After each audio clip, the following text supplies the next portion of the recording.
habol.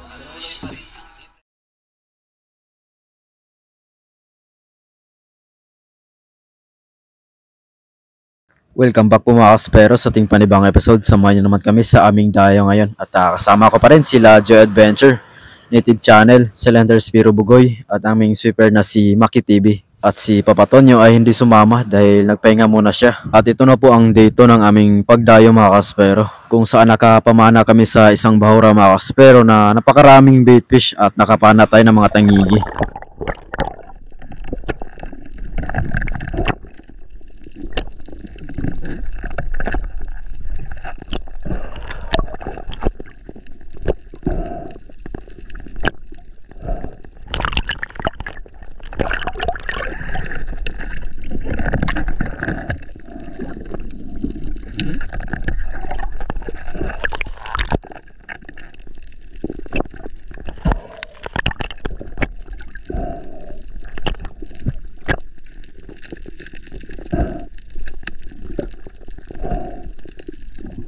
Pagkatapos kong maload yung pana ko mga kaspero ay nagdive ako dito, at habang papunta ako sa ilalim ay may nakita kong isang luba na nandyan sa ilalim, pero napakailap nito mga kaspero kaya hindi natin napana.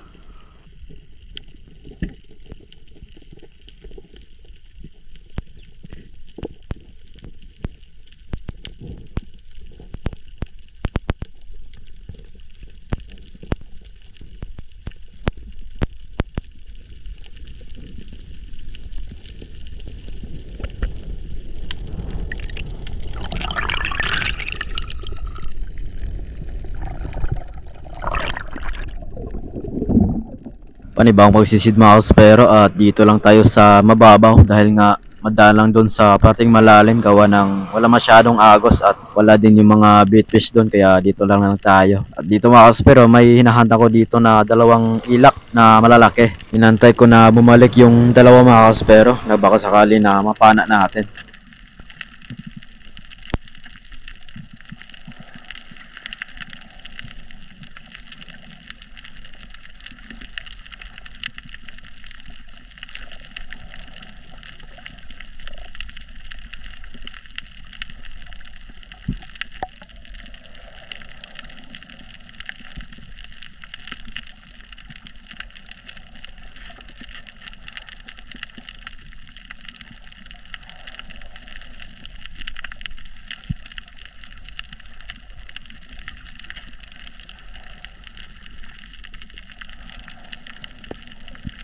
Hindi na talaga bumalik mga kaspero, at yung maliliit na lang na ilak ang andito. Kaya pagkatapos ito ay umahon ako at bumalik sa bangka dahil nga lilipat na naman kami ng panibagong spot.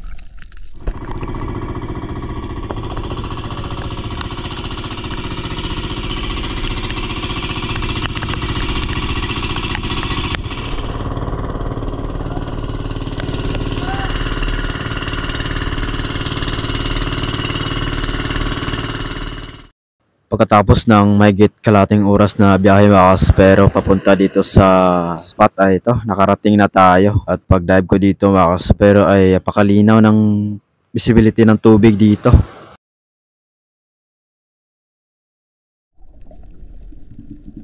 Nag-dive kagad ako dito mga kaspero dahil nga dito sa ilalim natin ay may dumaan na isang red bass, hindi lang nakuna ng video natin, at dito balak kong mag-ambush at baka sakali na bumalik yung red bass.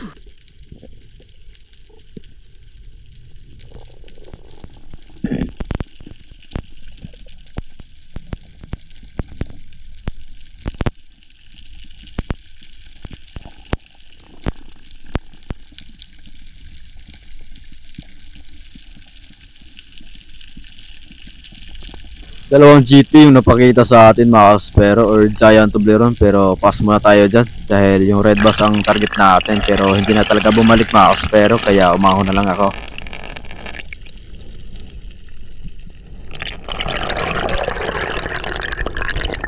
At sa wakas mga kaspero nakakita rin tayo ng possible na target at isang tangigi pa nga mga kaspero, kaya dadali ako nag-dive dito. At buti na lang mga kaspero ay maamo siya kaya napana natin. At ito yung naging kauna-unahang isda natin sa araw na to, isang king mackerel or tangigi.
napakalaking tangigi sana ito mga kaspero, kaya lang nung pagtira natin ay hindi tumagos yung flapper sa kabilang side ng isda, kaya ang resulta ay nakawala mga kaspero.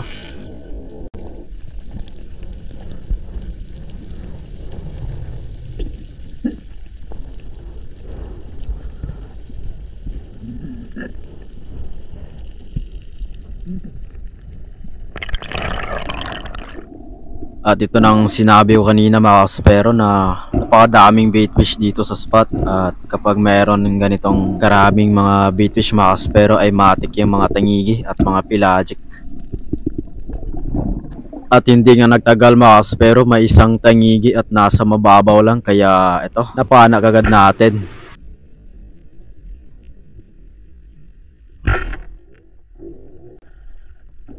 Ganda na patama natin mga kaspero, sintido sa kanyang katawan, kaya ang ginawa ko, nipitan ko yung line nang sa ganun ay hindi siya makahila pa ng line natin.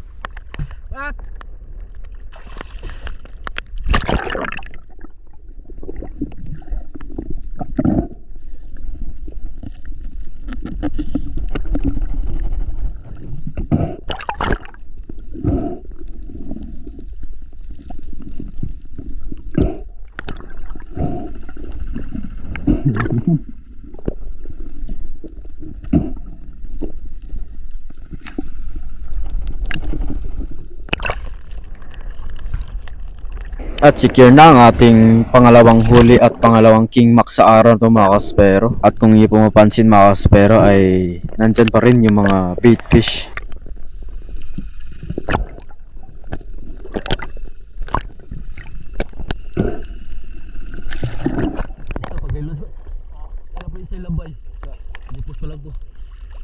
Isa ka sa babaw, mabawara kayo. Panibawang pagsisid mga kaspero, at isang king mackerel naman or tangigi ang nagpakita sa atin, kaya lang medyo mailap tong isa na to, kaya hindi natin natira, sayang.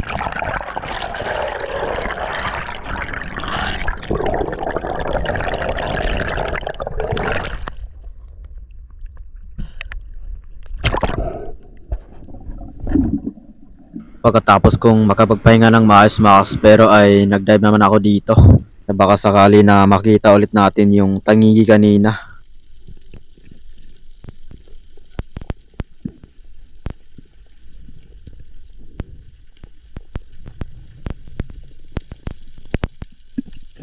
At pagkaabot ko nga dito sa ilalim mga kaspero, siguro nasa 18 meters to, at napakaraming slick unicorn at mga baitfish dito sa ilalim mga kaspero. Pero nung pagtingin ko sa unahan, may tangigi na paparating mga kaspero at napakaamo niya, kaya natira natin.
At sa wakas mga kaspero, hawakan na rin natin itong tangigi at secure na ang ating pangatlong huli na tangigi sa araw na to. At andyan pa pala si Geo Adventure sa unahan natin mga kaspero. May dala na isang tribali huli ni Native Channel mga kaspero.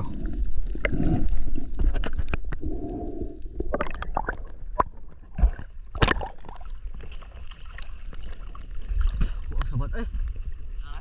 Sabat.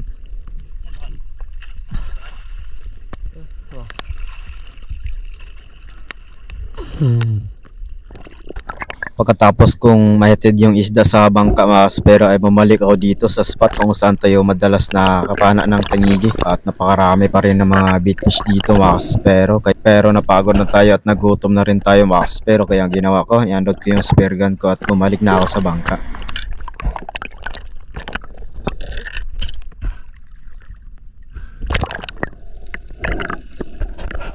At sakto pagkabalik ko sa bangka mga kaspero ay nilinisan na pala ni Maki yung suno at sabawin namin to. Malamig ng panahon.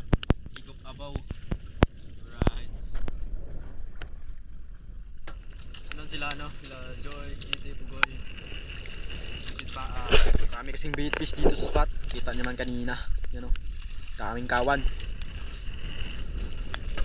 Tayo, relax muna.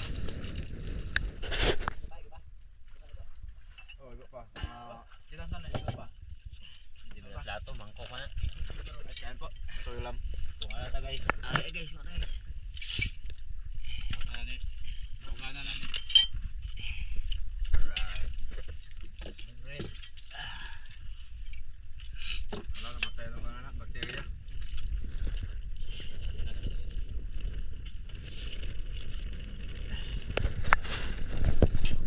Ayaw na, kaya ko lang tumagan.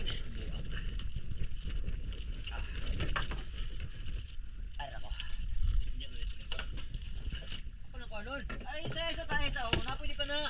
Wala, limbaga na. Pwede pa lagi na. Wala, semi-prito ba? Semi-sunog ba? Tigil na ron. Sunog ba mana? Sunog ba? Ay ko, lamig kayo.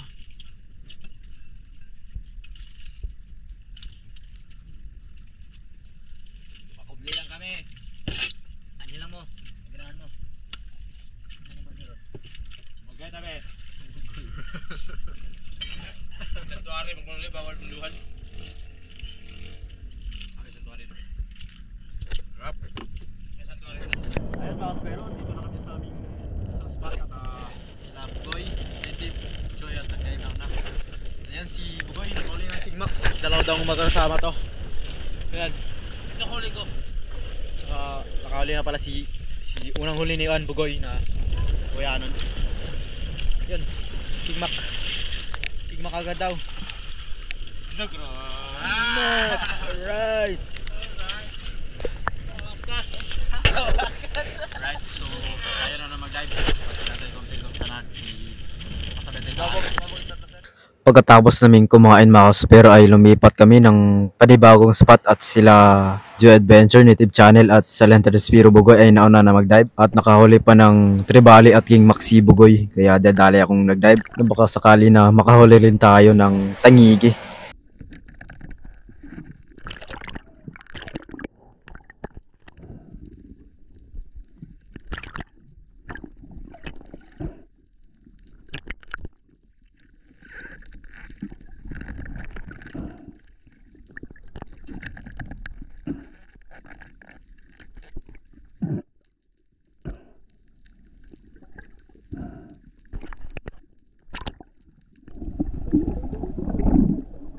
Pagkatapos kong maload yung pana ko mga kaspero ay agaran ako pumunta dito sa parting malalim at nakakita tayo ng mga kawayanon or tribali dito mga kaspero. Kaya lang pinilit nating tirahin yung pinakamalaki pero mailap naman mga kaspero, kaya hindi tayo nakatira kahit isa. Sayang.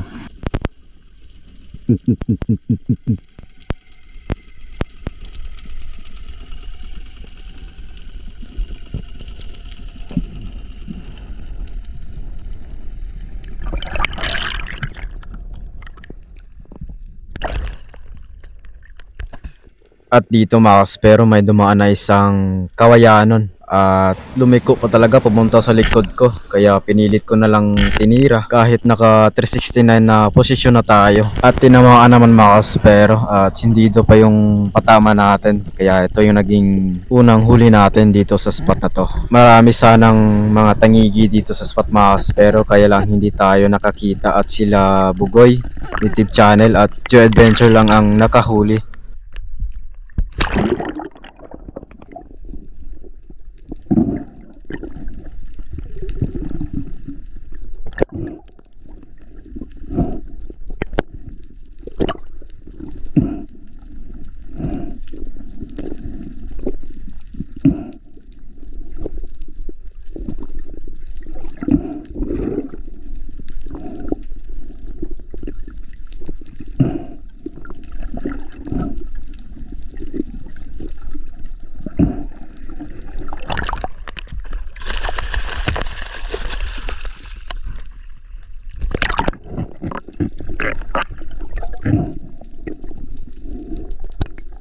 Pagkatapos nga pala natin itong may secure mouse pero ay nakailang dive na ako sa spot pero wala na tayong nakitang possible na target, kaya bumalik na ako sa bangka dahil napagod na rin ako.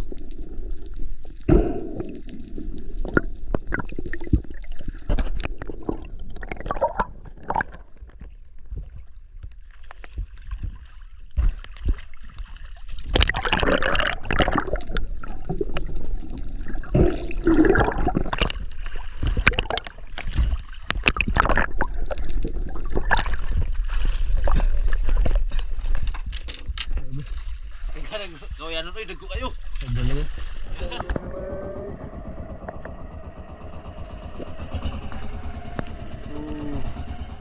Are bong. Are kayo naon.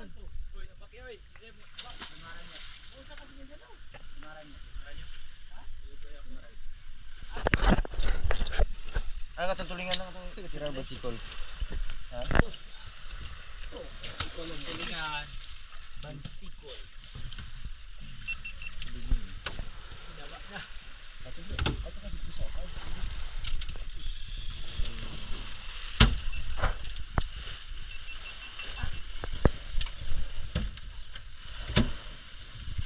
Sarahan. Ang tulingan ni ito yato ni. Sus. Ito tulingan kay sa dato na to.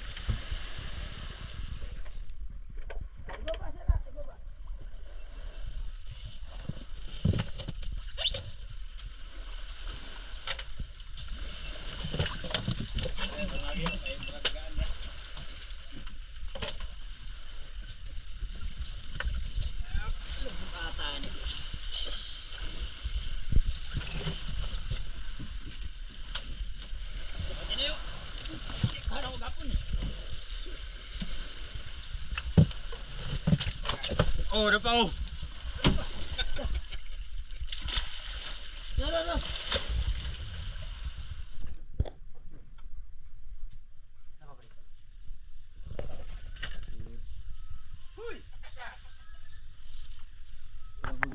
Oh, ayan pa oh. Grabe, dami niyo. Daga susi saan? Palto talaga. Apat na no. Sa inyo yan, bay? Bay? Ko ayun, bay. Yawa ka ba? Ano yan? 10 kilos. Isa masiro? Masiro na lang po kaya. Masiro. Kaya yan. Masiro man na. Isa na yung uno na, may zero. Ninagyan mo diyan ka. Isa lang to kaya? Yung dugto na? Tatlo po yan. Apat? May uno, may zero no? Nagyan mo diyan. Oh, kana. Apela, tuna na. Lucy. Belarite. Ano, tangigi? Belarite. Pahabol ang Pero kailan sa kabilog? May gitjes.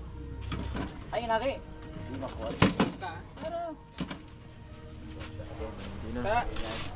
Bridges? Bradis isa. Sobrang 10 kilos ang isa, no? Oh. Lalo na yan. 30 kilos in 30 minutes. Kilos dahil o sa kating ang kwan.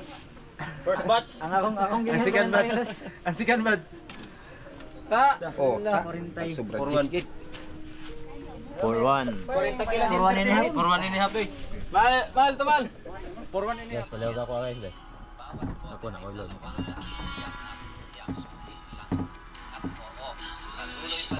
Bye bro, mingaw ko mo bro. Alright. Alright, alis na si Joy Adventure. Punta na siya. Okay lang. So sunod din naman kami. Few days lang. Right. Sunduin ko naman kayo. Punta naman, daling ko kayo sa Dumaran kay Joseph Agdon, bro. Parating na mga batang steer dyan. Tsaka, bro, Bugoy. Alright. Alright, doon kami mga harvest ng tangigi.